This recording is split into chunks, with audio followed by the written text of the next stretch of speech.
So apologies if you're not comfortable, but I will only be sharing it within the Love Her Wild group. I won't be publishing it anywhere else. So it's not going out there. For some reasons, because I haven't done this for a while, you show up on screen.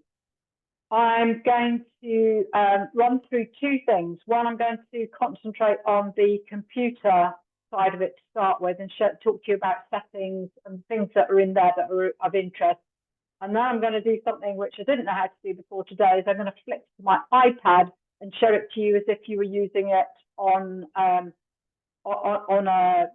some sort of device, like a phone or a tablet, okay? Rather than give you the chance to answer questions now, what I'll do is I'll come back, because I have to switch screen sharing. I'll stop and we can have questions then, and then we'll go into the next phase. But I wouldn't bother to text me any thoughts, just write them down and we'll do them verbally afterwards. Okay, here comes the first screen share, which is to Chrome. It doesn't matter which browser you're using. Once you've got your OS map, I personally think that working on a computer, if you've got one, is much easier for a whole load of things.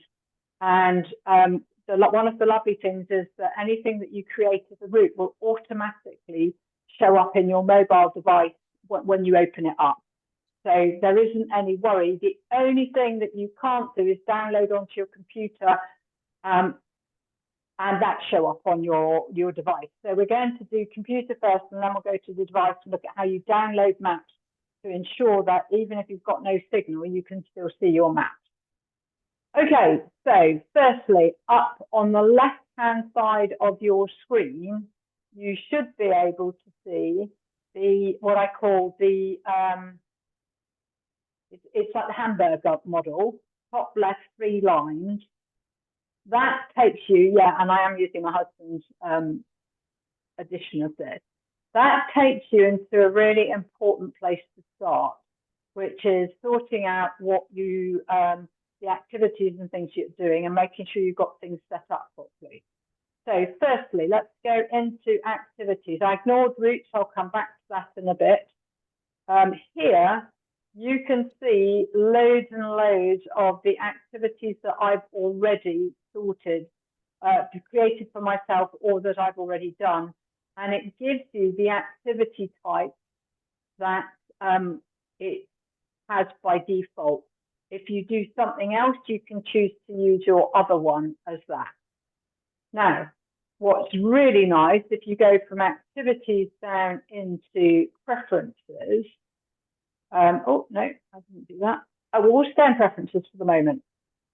You need to here choose what works for you. I'm a bike rider and I was a triathlete, so I work in kilometers, up to you what you work in. Your speed calculation, this is a lovely, lovely feature, and it's really important for plotting your route. You can say how fast you think you want the route to work out what you're doing. So my experience is that I walk at 4 kilometers an hour. That allows me to perhaps have a break. It certainly works because I live in Stroud, it's so hilly. I don't run, that's just a joke. On the road, on my road bike, I'm doing 16 kilometers an hour. However, you can see that off-road, I only do 8 kilometers an hour. Horse riding, no, I don't do that. Paddling, no, I don't do that either. But you could use those for something else. So I might choose to make the other activity into 2 kilometers an hour, which if I was, well, I'm going to do a walk with you guys on the 11th, anyone who wants to come on the 11th of February. And if I was plotting a route for that, I might well choose other activity and go, it's 2 kilometers an hour, because we're going to be stopping and starting and looking at maps a lot. So it would be stupid to think I was going to cover 4 kilometers. I'm not. that's a good pace for me to do if I'm orienteering or I'm in an unknown area with lots of turns, because I'm going to constantly be looking at the map. You can change this all of the time, that's fine, but I've got my default 4 kilometers an hour, and I'm a mountain biker, so 8 kilometers. Those are the ones that I'm mostly planning. Set them all. It says they've been saved, and I go back to preferences. And I think that's really worth you spending time doing before you start plotting a route. Okay, so then if I go into the map legend, this is a place where people get really confused about 125 versus 150 versus 1 I can't even say it. Don't worry about that, because in the map you can zoom in and zoom out and it will automatically change. So you don't actually need to worry about that online. And I'm going to just show you. So I've livened up the whole screen. And at the moment on the right-hand side, you can see my mouse is over it. You can see a plus and a minus. The 150 is, it relates to what they sell, and it doesn't have as much detail on it as a 125. So I'm just going to show you this. Here we are just outside Stroud. If I then zoom in, and I'm actually doing this with my fingers rather than using the up and down buttons, but you can see it changed from 150 to 125, and you get more information. So mostly when I'm plotting a route, I prefer to be in 125. But what I like is that I can go back out to see the overview. So if I was going to do a walk from Bisley, bye, kid. Love you so much. Yeah. Megan, can you turn your volume off for me? Just sorry. Yourself. I thought I was on mute. If I was starting in Bisley and starting to think about a route, then I might well come right the way out in order to have a look at it before zooming in so that I can see the detail of where I'm planning. Now, in here, we've got several different types of maps, and we'll go through that and have a look at that as well. But let's just go back to the left-hand side here, because under my activities, what you can see here, you can do, if you created several activities already, but you want to find them again, the easy way to do it is to pick the activity and then do change perhaps the distance. It's never going to be less. And if I then zoom down, you can see that I actually don't have any bike rides planned. But if I go to walk and I filter down, then what I can see is that I did a Sunday morning walk hike of 30 kilometers. If I bring that distance down using this, my filters will change, and suddenly loads more activities will appear. And that's a really good way to find something that you've already planned. And I'm going to click on it and go, okay, let's show you what happens. If you've already got an activity that you've planned and you click on it, it's going to show up on the map to show you. Actually, where did I go? Walk hike. Where's that taking me to? Ooh, that's taking me right the way down to, that must be, I'm going to go back and choose a different one. I want something, sorry about that. I want something that's more local. Sugarloaf, no, you don't want that. Let's take the Sunday morning walk from Mrs. Right, that's going to take me into Mizzen, where the walk is, so I can see that. When we go into the app, you'll be able to see where I walk. Okay, so good way to find it. But let's talk for a moment, in case I forget later. When you create routes, you can see I didn't have a very good naming profile when I first started doing this. And it works much better if you thought yourself a good naming profile. So now for all my Love Her Wild walks, I start them with GLHW, so that I know exactly, I can search on that and all my wild walks will come up. I tend to put into the title as well at the end how far they are. So I've got a really quick way of going, okay, it's Love Her Wild, it was in Mizzerdon and it was 14K. That really helps me. Okay, so back up to here, I can do a similar thing with routes. I can go back to finding my own routes that I've created, and that's really interesting. Again, you can search for those in the way I did just then, but you can also find other routes that have been set up by other people, and we'll have a look at that in a moment. You can mark routes as favourites, so let's go into favourite routes. And there we go, my waterfalls walks were in my favourites, so it made it really easy to find when I was away for a couple of days on the waterfalls event last year.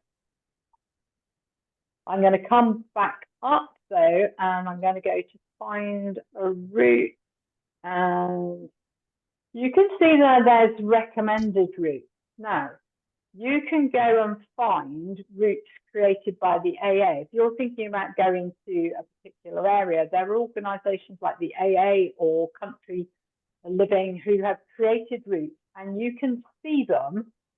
So you can pick an area. So if I type in here, Mizzerdon in Gloucestershire, I can then go say, right, I want to go and find routes in Mizzerdon. And I definitely don't want 100. And I want a walking route. And if now, this is a really important part. And of course, as with so many other apps, I have to say Glhw-Os-Maps is constantly updating, and it's got lots of really weird things that you just need to learn. Rather than get frustrated with it, just learn them. So come to the right-hand side, and you can see I'm on 1 to 25,000. If I zoom out, keep going to 1 to 50, oh, it's still not finding me like that. Just changed. Nothing in Mizzerdon. Let me change to Birdlet. See if I can find something in Birdlet. Find routes for me. Birdlet. Gone back in, so I've got to come out again. Right. If I come out to 1 to 50,000, suddenly those pre-done routes by companies will appear. It's just one of those quirks in what they do. If I go to a bigger, I was quite zoomed in physically. Notice here as I zoom out, it's staying at 1 to 50, and I'm just zooming out on my screen. Notice, look, suddenly there's loads and loads of routes appearing. Some are routes that other people have put up, but quite a lot of them are pre-done routes by organisations. So if you just wanted some inspiration, you can use Glhw-Os-Maps for that, and there are thousands of routes put up all over the country. So if you were, say, going to the Lake District, the Southern Lake District, you could go in, do this, choose somewhere like Keswick, zoom in, make sure you're on 50,000, and it will show you routes just to get you going. So that's not creating your own route, but it is using OS. I found the other day a whole load of books that said AA book, walks in Gloucestershire, AA books in Wales, and I was looking at them and I thought, oh, I'll test it out, and I could find them on here. So you don't need any more, unless you're passionate about holding a physical book, to go and find those books. If you save them, then you can get, as a favourite, you can get back to them. You can see on the left-hand side at the bottom, I've saved the medieval looters of Brimpsfield, and I can get back to that easily in my favourite. Okay, so back up to that. I think I'm showing you on there. Let me just go back into that, whether there's anything else. Okay, printing. let's talk about printing for a moment. You do need to have the paid up version of this, and I personally would highly recommend having a paid up version. Here we are in near Birdlip. Let's say I obviously haven't got a map up yet, but let's say I just wanted to have an A4 map to take, physical map to take with me in the area where I'm walking. You can see here it's A4 size portrait, and I can mess about with that screen. I can enlarge the area in that screen. I can shorten the area, make it a bigger area or smaller area, depending on what I want. If I then click generate a PDF, my computer is going to make a map, and it's going to jump to that so I can have a look at it. I have top right the ability to download that or to send that to a printer. Downloading it just to save, remember to save it carefully. If you were going off on a walk and it's an area you don't know, you're worried about your phone battery, you just like to have a physical map in your hand, you can print this off and take it with you. And you can do that in advance for anywhere that you're going. We could have had a smaller area. You can mess about with your with the printing in here. I'm going to go back to the screen. So on the left-hand side, I could have had that as A3. So I could have it as larger. I can go all the way down. I can go to have much less. So I could print just that amount as an A3 if I want to. And I can click and say the full amount, or I can zoom in. So it's worth, given that you're not spending any money, to me, it's worth playing around with the printing. I'm not going to spend ages showing you how to do it, but I found I could get a really detailed map by playing around with those settings. Right, let's come back out to here. Activities I've done, my account. Right, my account, you can go in there and mess about with your email, passwords, all of that sort of stuff. I don't need to go through any of that with you. However, I'm going to go back here. Now, I want to lose this screen so we're not looking at it, so we can have a better look at the map. And I'm going to just click that and put it into the side.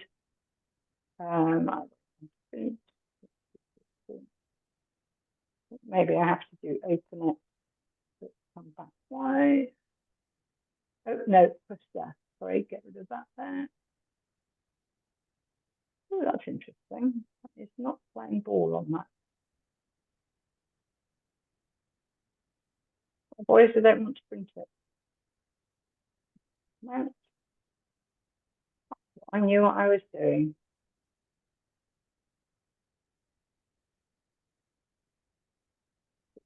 Change the function, change that. Yeah, there we go. Change that. Okay. Right.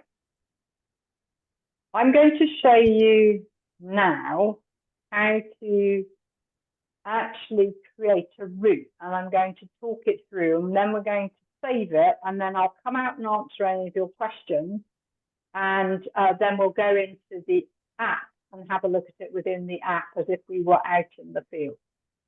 So the first thing I'm going to do here using this is to do create a route, and I'm going to choose where to do it. And I'm going to choose to do it in Birdlip because I think Birdlip is a good place for me to meet people. That is too far in what I want, so I'm going to zoom out to start with.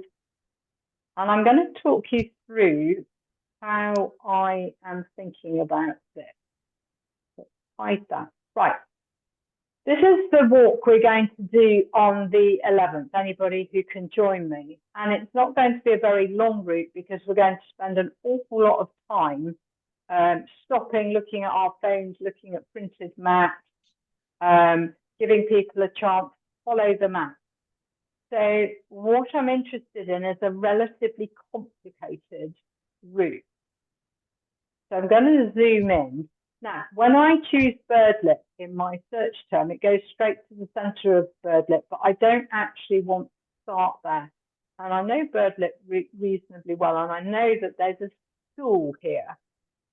So if you don't know the area, do spend some time looking around at what you've got there in terms of reference points. And what I know is that this line here is parking space and the school is there. So I'm going to create my route from there because I know I can meet you all there and park. And I'm going to go create the route.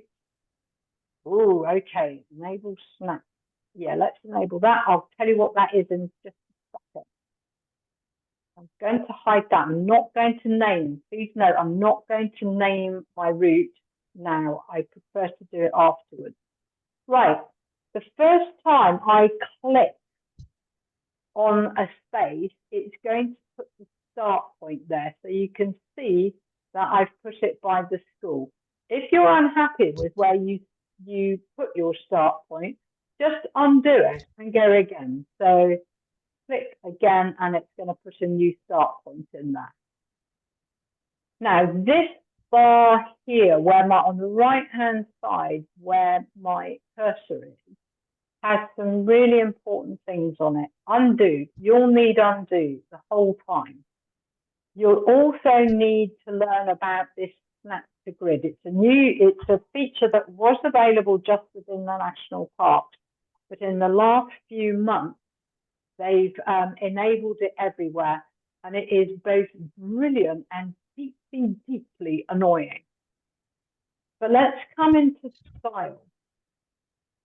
So style is the color that when we start plotting our route, it's the color that your route is going to be, and you can set your line thickness and you can set your transparency. And I'm just going to come out of that and I'm going to actually put in a couple of markers. This isn't necessarily where we're going. And then I'm going to go back to here.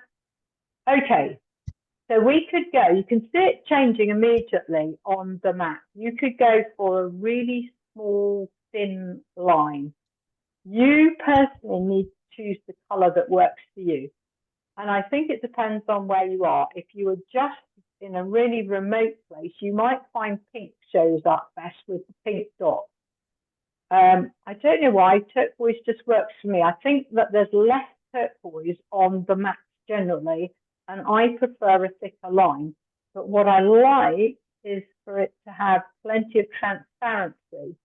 If I take the transparency down, you can see a dark line there. However, if I take it up much higher and I make it more transparent, I can still see the line.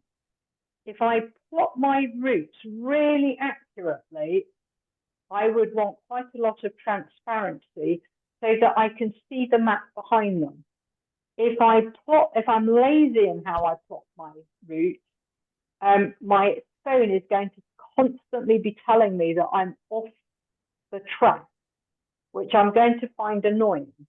So I try to go, I think 90 is probably a bit much for me. I tend to operate around 80%, 70 to 80% transparency, and I tend to operate for turquoise. You can do that. You can do it differently for every route, and you can set that up in your preferences back in this screen over here. You can find that in there and set that up for yourself. Okay, so here we go. Look, I'm going to just undo all of those points and take myself back to the beginning. Okay, so one of the things, we're just walking through fields here, and it's going to be relatively structured for us. But if you're walking in an area that you don't know, there are some techniques you can use that are really useful as you go through this. But I'm now going to show you the difference between using the automatic snap or turning that off and how that gives you a bit more control. So you see where I'm starting for. let's suppose I'm going to walk all the way down. I'm going to assume you're following my mouse. I'm going to come down, take this bridleway here, down that footpath. I'm going to go all the way down here. And if I put my first waypoint there, what Glhw-Os-Maps is going to do is to jump on that for me. And it's going to take me, because I said I was going walking, it's going to take me on that route. And that can make setting up your route incredibly quick. However, oh no, I can't go and change it in that. Once I've set it as walk, then it's a walk. Wait. However, I personally don't like that, and I'll show you a bit later on. What happens is if I try to go on a bridleway, but the map thinks I should be going on a walkway, it's not going to let me go on the bridleway. It's actually going to set me up on a route that I don't want. And I'll show you that a little bit later on. But you can work around that. So if I undo all of this and I go, okay, oops, sorry, where I'm going to start. I'm going to start there, and I'm going to turn off snap. Turn it, please. Oh, probably have to put 1 point in. Turn that off. So black means it's off. I'm going to take this bridleway, but what I'm going to do is I'm going to put a waypoint there, and then I'm going to put a waypoint just around the corner. And the reason I'm going to do that is that as it's tracking me, it's going to know I'm in the right place. If I walked off along this road, it's really quickly going to go, you've missed your waypoint, Chloe, pay attention, you've got to go back down here. So it can be a really useful way, rather than putting it right on the junction, it can be useful to do one just before the junction and one immediately after the junction. If then you've got, like here, a really long straight line, you don't need to put in lots of waypoints. You can just put in a great straight line. However, if I put in my next waypoint as over here, down the bottom, go up there, whoops, that wasn't meant to happen. That's difficult, isn't it? Not move. Sorry, one of the joys of working with a computer. Oops. Right, none of that was meant to happen. Let's just undo all of that. Zoom in, and why won't you? Right, it's not taking my controls to move, which I don't understand why it's not doing that, because it should be doing that. 2 fingers is meant to move it, and for some reason it's just decided it's not playing ball. And now it's doing it. Okay, where quickly go back up here. Here we go. Don't know why. There's a glitch there. Undo that. Okay, that's to do one a bit more so you can see that clearly. Okay, so we went to there. Now I'm going to go to here. If I'm not using the snap, it will just take me in a straight line. It won't pay any attention to the footpath. So again, if I undo that and I turn snap back on and I click in there, it's going to jump around. So when I'm creating routes, I often end up doing some with snap on, and then if it gets to a point and I watch it and see it doing something really peculiar, I go back, I turn it off, I put the I don't have snap on, and I'll come back and turn snap off when I'm ready to. Figure it out and test. What it does mean is you have to be watching what you're doing, because if suddenly it double backs on itself, it's hard to see what it did. Okay, so here I am taking this route, and because I'm going to be doing some teaching, I've chosen this route because it's really quite complicated with field boundaries and where you go through the field boundaries and where you go up the hill. But if you were plotting a route in an area you don't know, let's just talk for a moment about the things that you need to look for. You want to be looking the whole time at these contour lines. And I'm sure you know this, but it's dead easy to ignore them. The closer they are together, the deeper the ground is. And if we come back, I'm going to undo a couple of points just to make it clearer. And I'm going to zoom in. If we look at this little valley we're going up, it's a really good way of seeing it. We know that we're coming along the bottom of the valley because we're at 235 meters there. We're turning the corner and we can see that we're going to climb, well, what's that? It's about 20 meters. Now, if you don't know what 20 meters climbing is, I would suggest at some point you set yourself up a little route where you've made a note and you get used to knowing what 20 meters is. You'll see in a bit, I'm going to show you something called an aerial run through, which is brilliant, and it will show you the lay of the land once you've done your route. But the closer they are together, the steeper. But, you know, this isn't bad. You're hardly going to get out of breath going up there. But if you're prepping a walk for somebody who perhaps can't do hills, you might want to think about it. And if you were in a more mountainous region, you really want to be thinking about it because you don't want to be going up the really steep side of some sort of escarpment or anything. So I'm going to put this back in here and it's going to jump. And what I know is as I walk it, I'm going to be seeing some trees there and I know I'm going to be hitting the road. And go up to here. Right. Now, because it's road, I can pretty much go to my next point. And actually, my next point is quite a long way through the village. So I'm just going to click on my next point and it's going to put it all the way through that. And I'm going to take us down through this area. Now, I'm aware here that we're going to start going downhill quite steeply. And I'm looking at this brown area here. I'm looking at the contours and I'm looking at the woodland.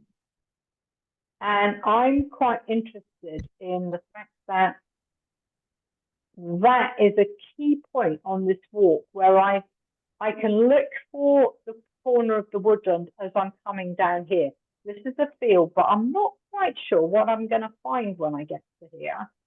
So I'm actually going to just put a waypoint there, and then I'm going to put another waypoint there. I know I'm going to be walking along the side of a wood, coming down into this wood here.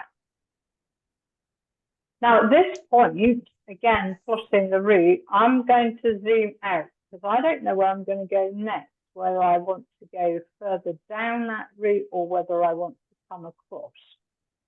So it's quite useful to come back out and see it from a distance and think, well, okay, how far have I gone so far? So let's make that, okay, that, I'm plotting that route. I'm okay with that so far. Let's go back out even more. Yeah, that's okay. Come back in and I'm going to head back down here. And because I've only got a footpath here, I'm going to actually click on that and it's just going to jump for me. So I'm hoping you start to see how sometimes the snap to is absolutely brilliant and other times, which we'll see in a moment, it's a really annoying feature. So I'm going to snap to there and to there and see I'm putting a couple of waypoints in there. Just, these are my waypoints, just so that I get some notification as I get to a turn point. Now, I didn't mean to drop that. So we're going to come down here and here and to there. Right, now, here's going to be an example of me going onto a bridleway. The bridleway runs, it's running up here and all the way up there. If I click there, oh, today on here, it did it. On my iPad, when I was testing it, it jumped and it put the route all the way around where my mouse is currently going. So it's possible what you experience on an iPad will be different than or on a phone will be different than what you experience on your computer. This is partly why my preference is always to map my stuff on a computer. I find it much more reliable. So given that, I'm going to come up and I'm going to go all the way up. Ah, look, it did it now. There we go. It wasn't meant to do that. I'm going to show you that again. Undo that. Now, work of the software, and perhaps it's because there's a footpath going there. So let's show you again. I want to go up this bridleway here. So I don't even have to put my point right at the top. If I click on there, it doesn't like it.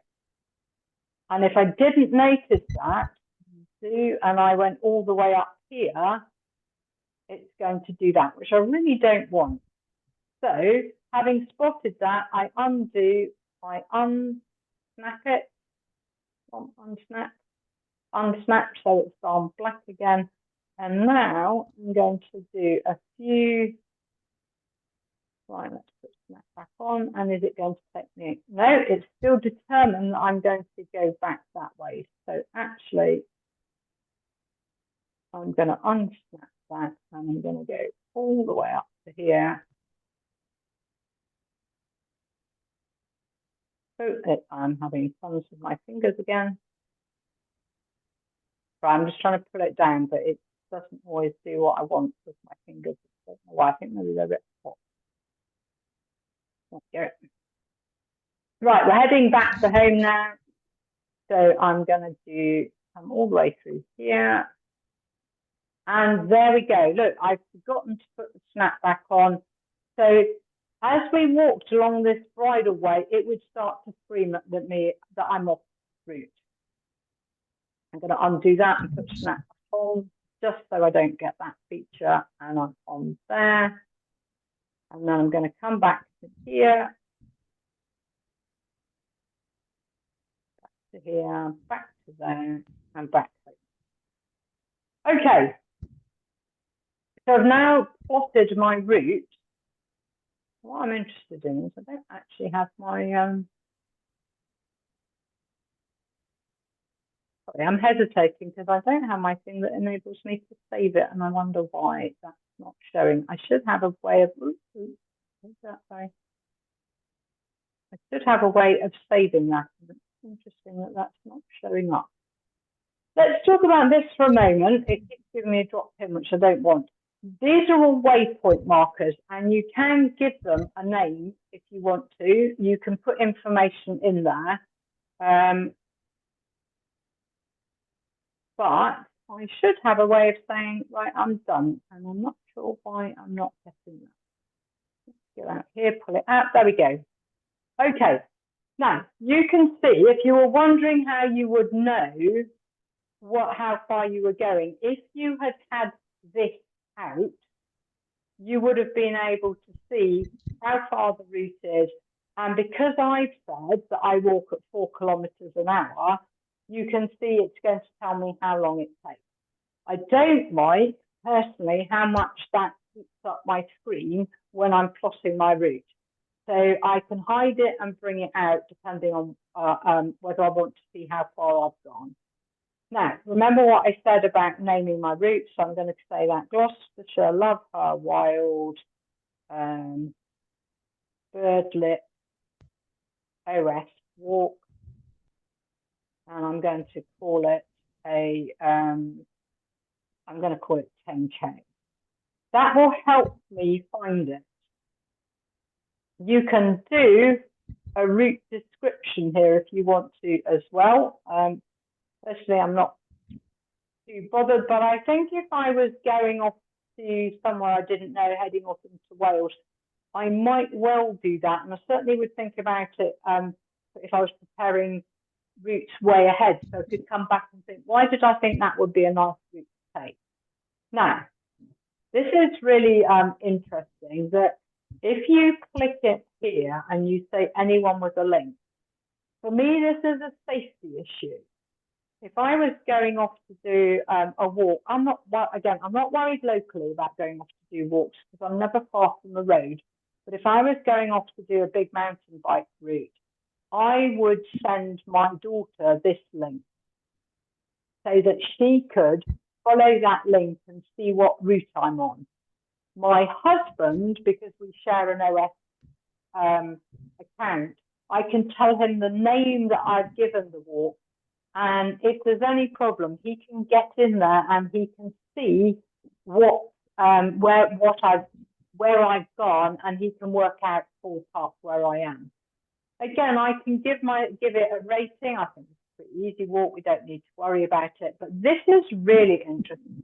So I can see this profile of where it goes. However, there's an even more exciting feature, which we'll have a look at in a minute, where you can do what's called a fly through. And once we've saved it, a fly through takes you to a different map view. Let's just save this for a moment. We don't want to continue editing. No, let's just save that. Okay.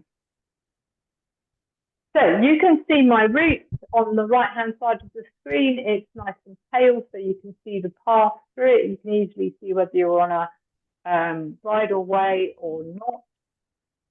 This feature that I'm about to show you is only available on a computer. There is a version of it for phones, but I can't demonstrate it, and it's really complicated, and you have to have a table in which to do it. But I'm going to show you how you planned your route, you don't know the area, you wonder what this route is going to look like. You can use this feature here called 3D. We haven't yet looked at this, but in here you can look at Street View, you can look at a satellite view, or you can look at the OS view. This is going to take us to the satellite view. Every 3 years, OS-Maps on sunny days fly over the country videoing, and the result of that is the following. It may take a moment to load. Okay, and it's going to go horribly fast, but this is going to give you a fly-through of your route. Now, watch how you can both see it on the map, but you can also see the profile of your route, and you can see where you are on your route. For me, particularly if you're going to a new location, this is an absolutely fabulous thing to do, because it enables you to get a feel for the route. Look, we can see that there's a village coming up. We can see that we're walking in undulating territory. We're not walking in anything that's particularly difficult. But in a moment, we should get a sense that we're going to go through the drop. And if you remember, when I was plotting the route, I went, oh, we're going downhill here.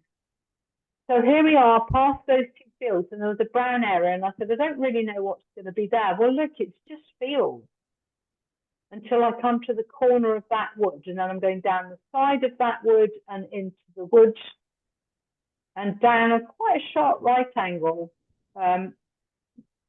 before heading down, and I'll be able to see farms on my right. So personally, I think this is an absolutely fantastic feature.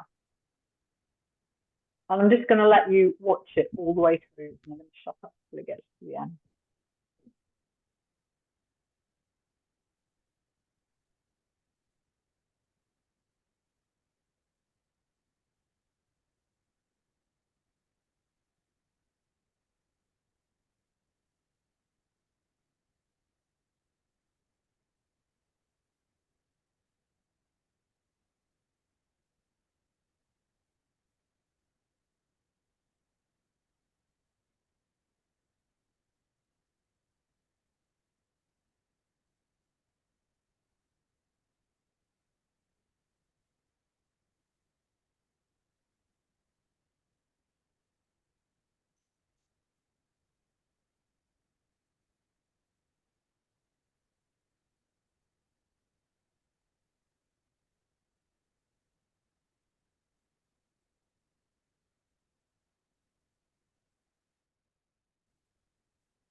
I have to say, I think this is going particularly slow because we're on Zoom.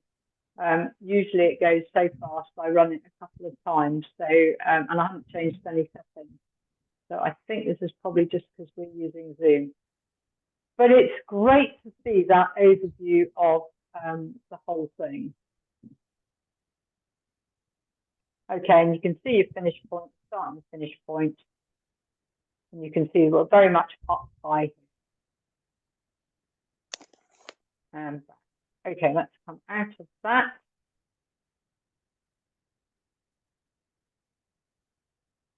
Right, there's my route. There's my elevation. Now, if you want to, you can name your waypoints. I talked about that before. I'm not going to go into that today because I think that it's possible to get way over the top with waypoint markers. And I think I would probably only spend time marking them if I was going to publish this for other people. If I was creating a Love Her Wild walk that to make it available, say, with links on the Love Her Wild site, then I would put waypoints in and I would put some coaching notes in or some observation notes. But personally, it's a bit over the top to do that. However, what I can do here is to export to GPS. And exporting to GPS, that's like if you do a PDF file, it says .pdf.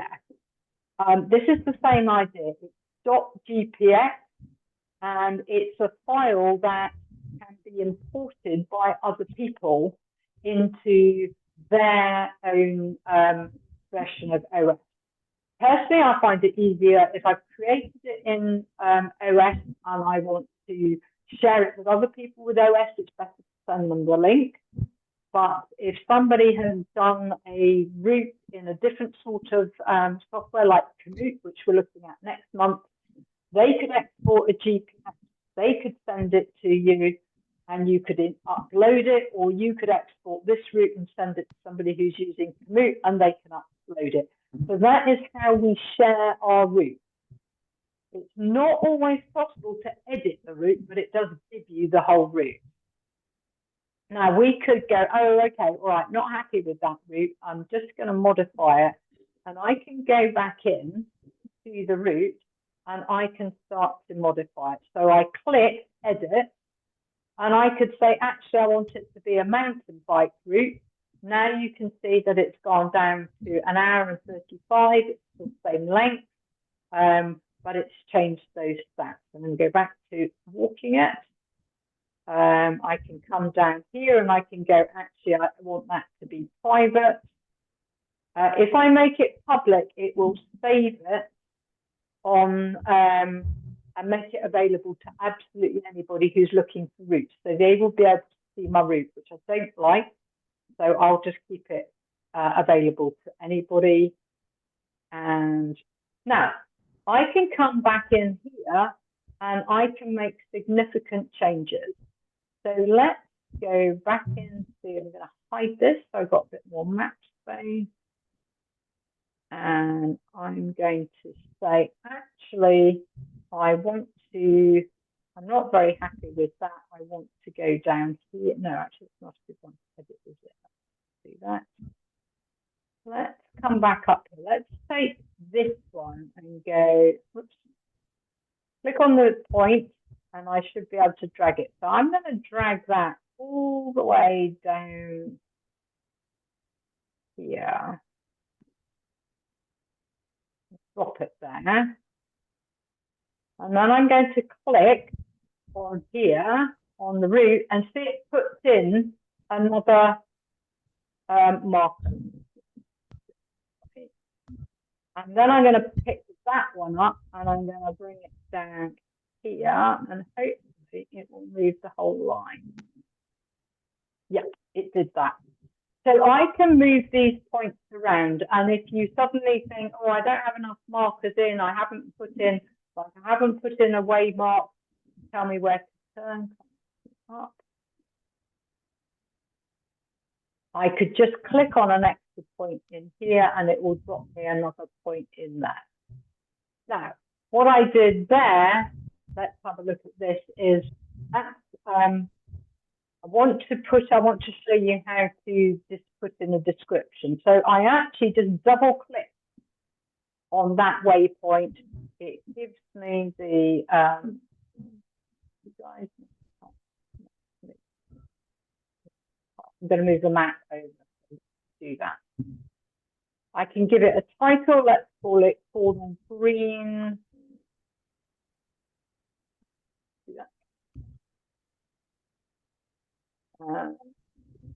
Right, that's better. So, Cordon Green.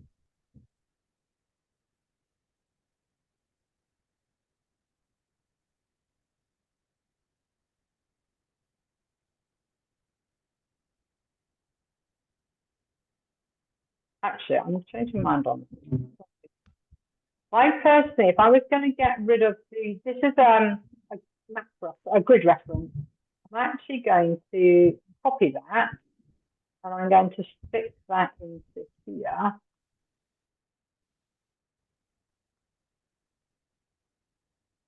We call it stop. And then I'm going to save it. And as I'm going over the route, if I did a fly through now, when it gets to there, it would show me that that was the Caudle Green stop route. So you can see how just because you've plotted your route, you might get to the end and think, actually, I'd like to go further, or I'd like to go left. You can come in and do that. You can also remove them. So I've just clicked on a point there. Again, I did a left click as you do in your computer. Left click on there, and I'm going to go remove waypoint. And I don't stop there. Let's also remove this one. So left click on there. I'm going to remove that waypoint. I don't know why it keeps giving me drop pin. When I try to do a drop pin, it never works. So I can remove points if I want to. If I think I've got too many, sometimes I put in lots while I'm creating them. Sometimes I don't. Okay. So we want to pull that out, and I want to save that as it is. I don't want to, sorry, I want to say no to that. No, I don't want to doing that. And right now, what I'm going to do is I'm going to come out of the screen sharing and come back, and we can turn mics on and you can ask questions of what I've done so far. And then I'm going to show you what it looks like in the OS. So, sharing. Right, if you want to ask a question, turn your mic on. Some of you got your mics on anyway. Anybody want to ask any questions? I think you're talking, Teresa, but you need to turn your mic on. No? Okay, doesn't want to talk. Anybody does want to talk? Yeah, turn your mic on then, Susan. Yeah. You said it's easier to share the link for a route. Is the link just the address across the top of the screen? No, if you click the link, you can then get the link from the map. I'll show you in a minute. I'll make a note of that. So, and I'll show you how to do that. So let me make a note of things you want to know. So how to share links, okay? And can somebody without an OS subscription open that link? I think they could open it in the general thing and see it, but I don't think they could follow it. Yeah. Yeah. But they could probably open it on their computer, because you can do the general thing without a subscription. If they had a subscription, they could do the same as we could, like the 3D viewing as well, I suppose. Yeah. Yeah. Did you like the 3D viewing? Yeah. Yeah, I thought it was a great feature. Really, really lovely feature. And one more. Yeah. Go ahead. One more question is, we're looking at a very local route. On the big Ordnance Survey maps, can you look at really long distance routes? Can you see the whole route before you break it down yourself into sections? Like, okay, we got the Cotswold Way. somebody will have put up the Cotswold Way as one whole route. Probably. So you can go and find it. If you zoomed out to the whole of Gloucester, the whole of Gloucestershire, and then you do the search that I showed you for route, bet you somebody's done the whole of the Cotswold Way, and then you could go in and play that error, and it will take you right the way through it before you plot it. Yeah. You could then go back and plot it in the sections that you want and watch it section by section. Thank you. If that's all your questions, unmute yourself. Anybody I've got else a question, Chloe. Okay, Fiona, go ahead. You said you share the account with your husband. Yeah. So if you plot a route, you can get it on your phone, and then he could get a different route on his phone. Because me and my other half are thinking about signing up, but we didn't know whether we could have it on both of our phones. Yeah, you just sign in. Whoever's account it is, you sign up. You sign in their, whatever you set it up. Like he set it up as Fivehook. I sign in on my phone as Fivehook. And any route that we've created, I can see, and he can see. I don't know we've ever tried doing it at the same time, but I don't know why we couldn't. I mean, I don't think it's going to stop you doing that. Okay, thank you. But again, think about, if you're sharing a lot of routes with him, think about your naming convention. So perhaps, you know, you always put an F at the front so that you know which is yours, and you can pull up your route easily, and he can pull up his routes easily. Yeah, good idea. Thank you. Oh, okay, anything I haven't covered, or any questions that you've got that you want to make sure I answer in the next bit? There was just one thing for me when you turned off the snap. Yeah. And you did you wanted to go up that footpath where the snap kept trying to take you around. And when if you really zoomed in on that, your pathway that it did between those two waypoints was very slightly off the footpath. Would that be okay? Would it tell you? It would if it's slightly. It just gets annoying if you're constantly getting messages when you walk with you being off grid. When we do, if you can come on the 11th, I will plot a route which does do exactly that, and you can see how that works. My suggestion, if you're on a very bendy route and you don't want to constantly be being told that you're off route, is to put in a lot more waypoints. So actually try and follow the line. I do that on my bike. I put in far more waypoints if I'm biking, because it just annoys the hell out of me, because I've got it on my handlebars and I'm constantly distracted by it. So I'm just better at putting in waypoints. If I'm walking, I just think, well, I'll put it in my pocket. I can see where I'm going. Okay. Anybody else? Any questions I haven't addressed so far? Okay, so I've got to do something a bit weird. Bear with me. I've got to go and upload. No, I'm going to do it by cable. I'm going to link to my. Right, we're now on my iPad, so, and we're going to pretend that this is a phone. I personally wouldn't. I've got a large iPad. I wouldn't take it out with me. But we're going to pretend we're on a phone. Generally on a phone with Glhw-Os-Maps, you use it in portrait, but on the iPad, it doesn't work with where the table is. So just bear with me on a couple of weird things. So here we go. We're going into Glhw-Os-Maps. And you can see immediately that we just go in. Now I'm using my fingers on my Glhw-Os-Maps to enlarge it and to reduce it. But down in the right-hand corner, you've got some things I want to show you. So the first one is a compass. And when you can see in the left-hand corner that you've got a compass. I don't trust my compass completely.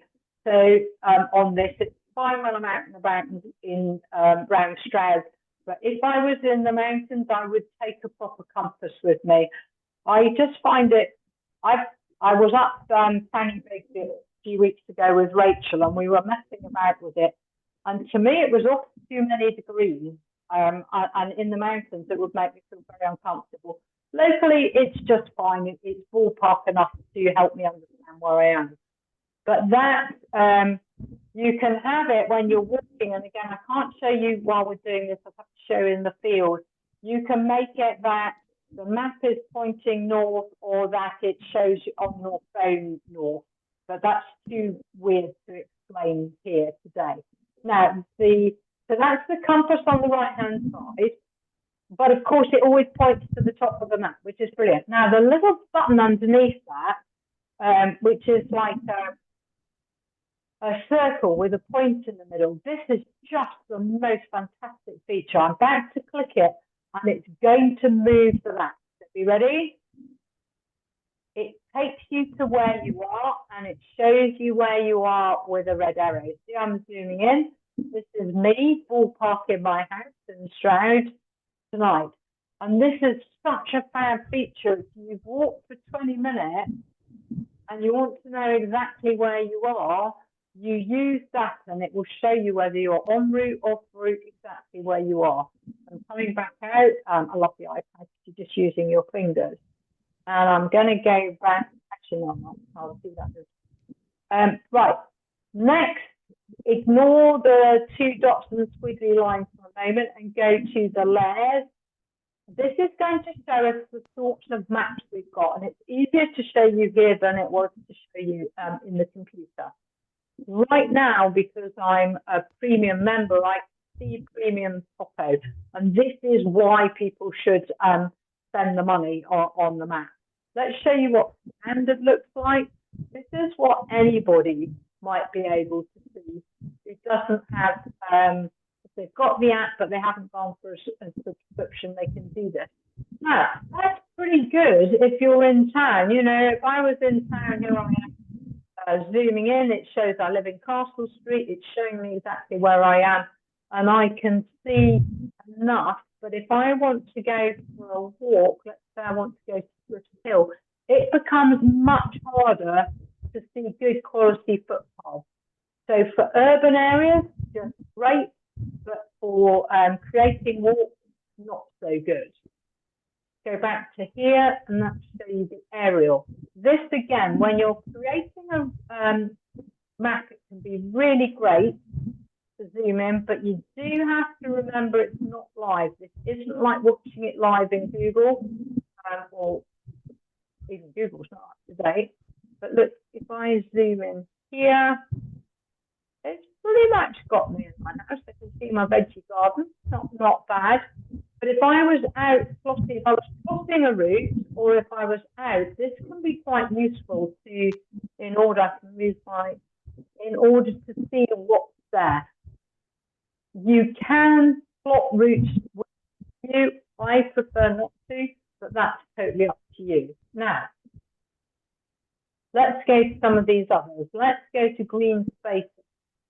Since lockdown, one of the things they started showing is public spaces. So if you, let's say you went to London for a weekend and you're with your grandchildren and you want to go to the park, this can be a really great way of seeing spaces that are nearby to you. So I like the feature. I don't particularly use it and I don't keep it on. The one I do use all of the time and turn that off is the National Cycle Network. Zoom out. Right, here we go. This is showing me Route 45, which is one of the networks.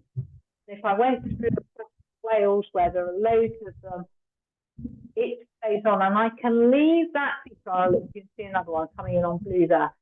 You can leave that feature on all of the time, so that if you were plotting a bike route and you want to follow the 45, you can. It's like an overlay. You can follow along that route and create your own route.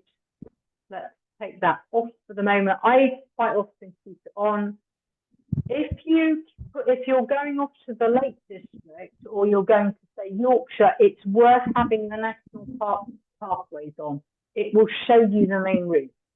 Don't keep it on all the time unless you want to. But I think those features are really useful. I'm going to come back and just turn premium code on, and I'm going to close that window. Okay, back into here. Now, if I press that 2 dots and the squiggle, this, you know, when we were on the computer, we had find routes. This is a way of finding routes if you're on your phone and you're not working on the computer. So you can do pretty much everything except that aerial fly through on your phone. So again, let's go walk, let's go all routes, let's bring 40 down to, let's say we want to do a 6K, let's bring it down to 4. We want between a 4 and 14K walk, we want it moderate, and we want it walking, and I'm going to go find route. Right, what it's going to do is show me on here lots of routes, and then I can click on them, and you can see on your screen that it popped up, and it's showing you this. These are routes put up by individuals. So if I go to here, this is Amy's walk. It's a difficult walk. It's 12.9 kilometers. It's got 4 stars from one person. You can see the profile of it. If we were at the beginning of it, you can click start the route, and then your app on your phone will start to follow that route, which is absolutely brilliant. Now, if we go into options, you could get directions to drive there or to bike there, and it will show you, it will take you to Google or to another directions app, and you can follow it. What's particularly important on this is downloading the offline map. And downloading the offline map means that at any point, if you've lost phone signal, you can still see exactly where you are. So that little point that I showed you that took us back to my house, that little bullseye icon, that works on GPS. So it's working off the satellite. So it doesn't matter where you are, your phone is going to be able to talk to the satellite and bring you and show you where you are on the map. But your map actually works. Somebody's got their mic on and we're getting a lot of pop. If you've got your mic on, could you just turn it off? Thanks. Your phone is working on data. To get the maps on your phone, it's working on data. So if I said I was going to do Amy's walk and I click download offline map, it's going to download it onto my machine. And when I get there, that's going to be saved on my machine, which means that at all points, it's not going to save, it's going to save around the edges of it and the actual walk itself.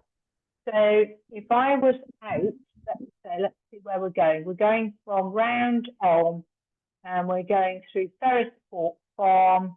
You can see the arrows there. It's around overlapping bits and pieces. But let's say I got down into the Toadsmore Valley where the signal isn't brilliant, and I used my little arrow at the bottom, my little bullseye at the bottom, and clicked it. It might show me at any point exactly where I was, but it wouldn't go much further. The map wouldn't show much further than Eastham. And then if we came down, it would probably show to the centre of Stroud where my home is, but it would be enough for you to work with. If you're sure you've got signal, you don't need to do that. But if you're going off into the mountains, for goodness sake, plot up your route and make sure you've downloaded the route.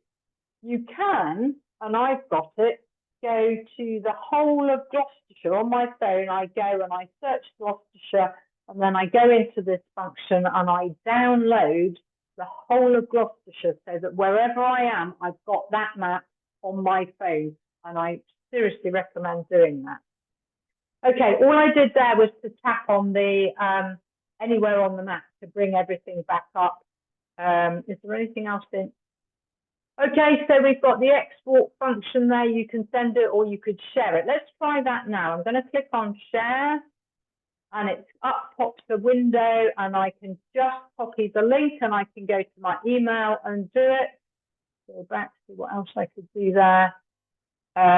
Or if you're next to somebody and they're using AirDrop, if they're on another Apple phone, or you could save it somewhere and send it off later, or you could mail it. So if I did mail, up pops my message, and I could mail that to any of you.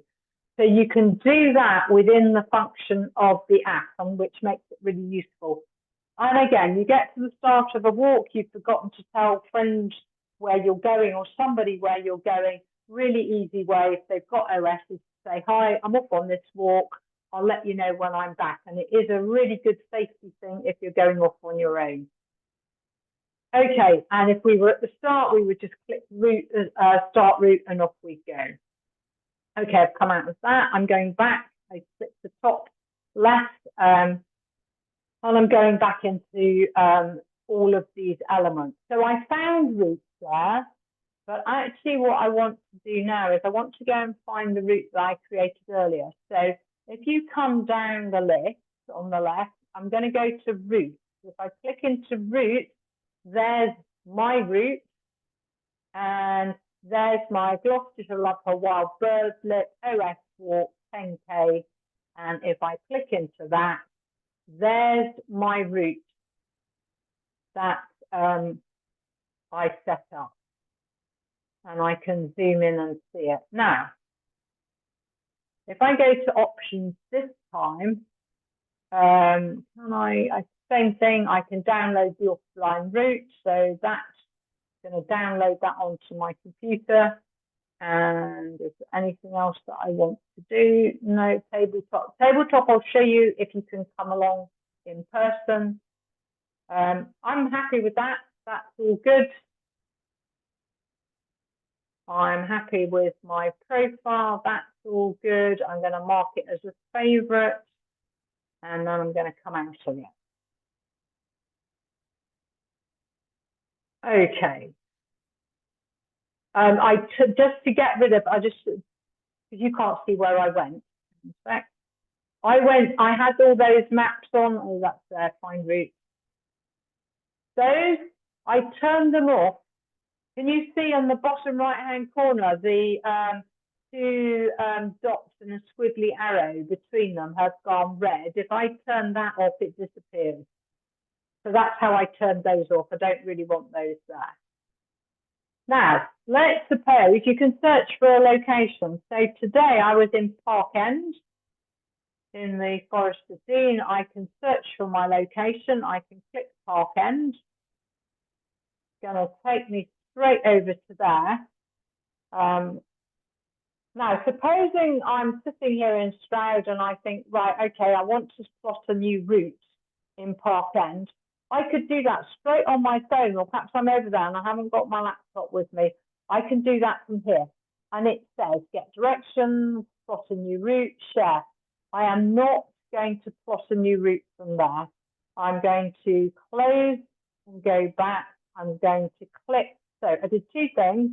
I closed on the left and I just tapped on the map to get rid of those pop-ups. And I'm going to create a new route from the left-hand menu. And the reason I'm going to do that is I get a lot more flexibility about where I put my starter. If I'd used the black one that said starter route, it decides where I'm starting, and I don't want that. So here I am, and there's the Field Study Centre, and I would start my route from there. Okay, we're not going to plot another route, but it's very similar to what we did before. But this time notice that the snap function is in the top left-hand side. You've got the where am I and the layers. So we could go and do, let me take you to aerial. We could see an aerial view of that, and we could plot from an aerial view if we wanted to, or as we're working it out, we could check anything that we wanted to, and you can jump between them. So I could come back in here, close that, to start that. And then, oh, actually, let's do, we will just actually, we will just do a quick route just so I can show you something. So where should we go? We'll go up here, we'll go around to there, we'll come back down here. Oh, no, that's one of those naughty little flicks, that's annoying. Take snap off, we'll come down here. I'm not bothered about this route, it's just to show you something. We'll jump across the road and we'll come across the road. Okay. When we go into save here, let's do it. Okay. So I'm going to just save it. Okay. So I've saved that, but supposing I went, yeah, that's all very well, I've done that route, but actually I want to walk it the other way round. There is a way, and I'm going to work out where it is, of reversing the route. I think it's in edit. So go into options and then to edit. And that. And why doesn't it that? Normally. Oh, that's not behaving how I thought it would. There is a way of, and I can't undo that.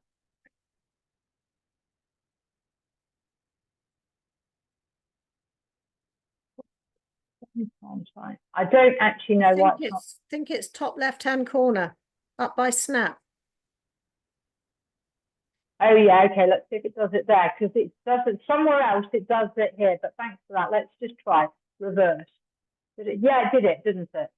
Okay, so you can just reverse that route in when you're in edit, and you can do that just before you start. So if you're about to start a route and you said let's walk it the other way round, open up edit. Let me show you again how to do that now. We've stopped that. Well, now you've stopped that. Thank you very much for that. Options, edit, reverse the route, save the route, ready to go. Okay, and then we could just press start. I think that's brilliant, because sometimes you just change your mind about where you, or you think, well, let's walk it the other way around because it's boring doing. I've done it twice that way around. Okay, so I'm going to leave that open. Does anybody have any questions for me? And I can see there's some chat, but I haven't had a chance to open the chat. So do we have any questions in chat?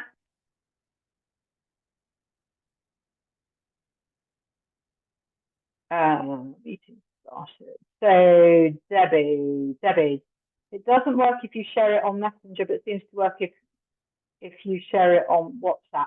Don't know why. I assume, Debbie, you're talking about the links that you share. No idea. Messenger isn't something I use if I can help it. Can the lady with the Samsung go on mute, please? I think you sorted. Oh, thank you for that feedback. Where did you go to start plotting? Susan, have you sorted that now, or oh, you got it. Okay. All right, great. Okay. Anybody else want to turn on their microphone and ask me any questions while I'm in the app? Yeah, can I ask? Yeah, go ahead. Whoever that was, go ahead. You can share routes from your computer to your phone. I guess you can do it the other way around. If you're out and you plot a map, it'll save it on your computer for you. Absolutely. Think about it as it's up in the cloud, and both your computer and your phone are talking to the same cloud. So if I went, I can show you when we come in. I've just saved that test route when I close my laptop, my iPad down, we'll go back and we'll be able to see it on my computer, and it shows up immediately. Okay, thank you. Any other questions? Right, well, I'll come out of sharing and then we can, okay, let's just prove that point. Let's go back to Chrome and share Chrome again and go back to routes and go to my routes, which are all my routes, and go down and, there you go, it's not there, but I don't know why it's not there because it should be there. Maybe I didn't come out of it here properly. It does, it works just fine normally. Coming the other way around. A lot of these, most things I create, you know, I've created routes and they come back in fine. Oh no, there we go, just took a moment for it to talk. There's our test route. So everything you create is just appears on whatever device you want, which is why your naming convention is so important. All right, let's come out and share. Right, everyone, we've got about 5 minutes left. Anything else you'd like me to talk about? Can you rename routes once you've saved them? Yeah, absolutely. Just open them up, do edit, and just change the name as you save it again. Do you want me to show you how to do that? No, I think that's okay. Thank you. Great. Okay.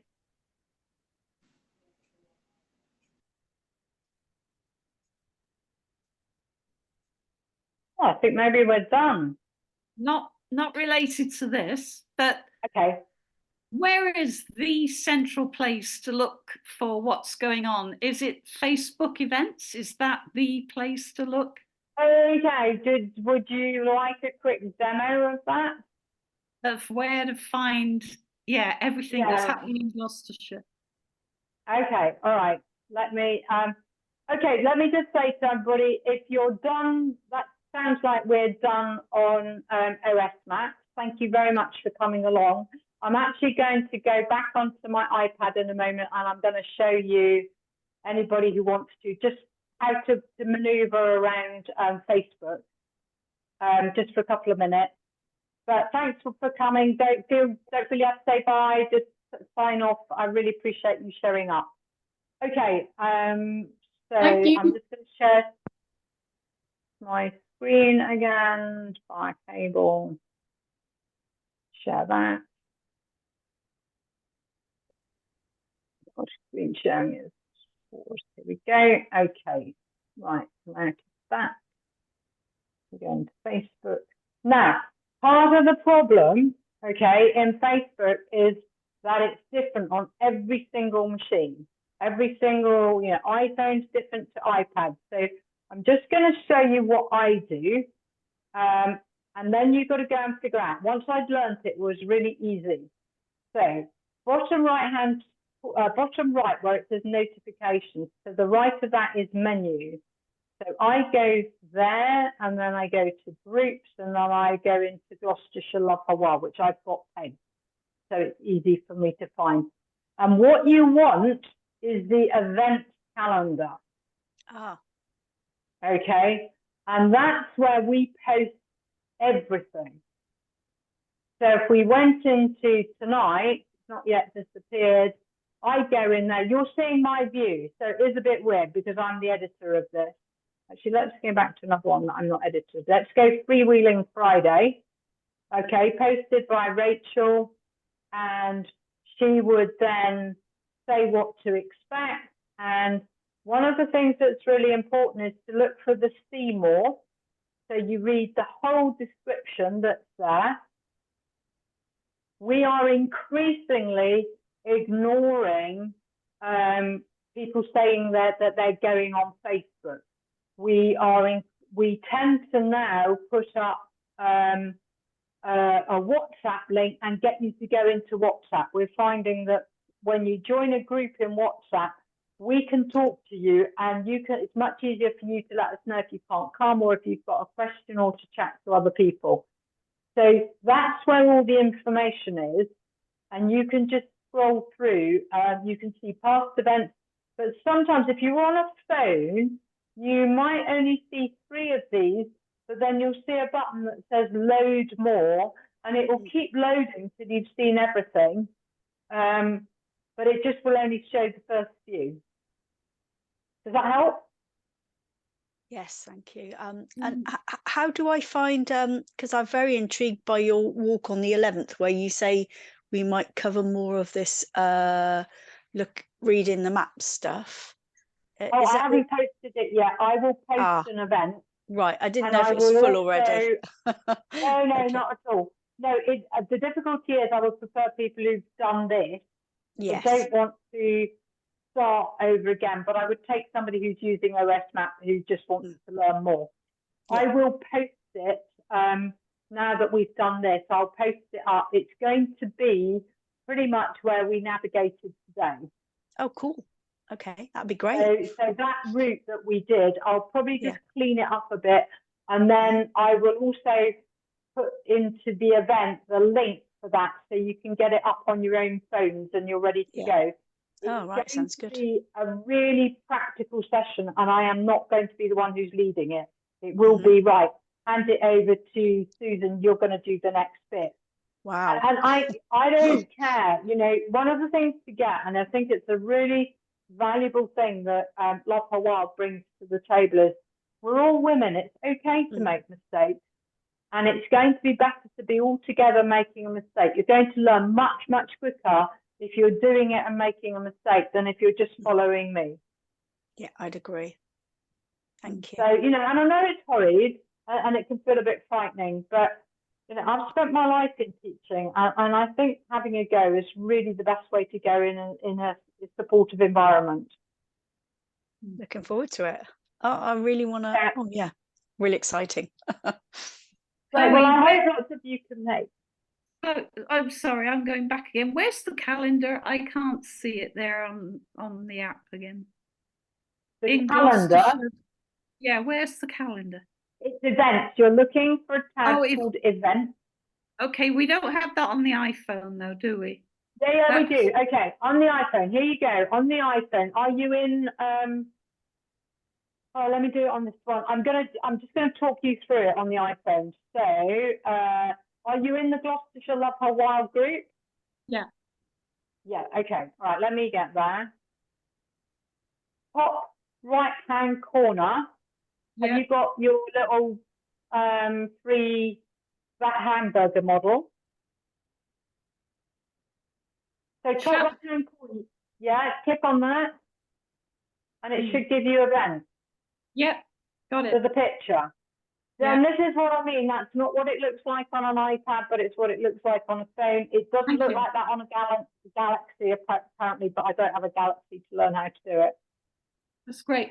So it's just about clocking that for you, that's how it works. Get that, do it several times. So that muscle memory is, oh, I've got to go to the hamburger model to get events, and then it will take you there. Thank you. Or rely on, the other thing to do is to rely on WhatsApp and go into the Love Her Wild WhatsApp group. Are you a member of that? Always go back to that, because it's quite easy to find the events in that, and we will have always given you the link to the exact event. Okay, that's me done. Unless there are any other questions. Thanks very much for showing up, and hope to meet you on an event soon. Thank you very much, Chloe. Goodbye, everyone. Thank you. Thank you. Bye. Bye. Bye. Bye.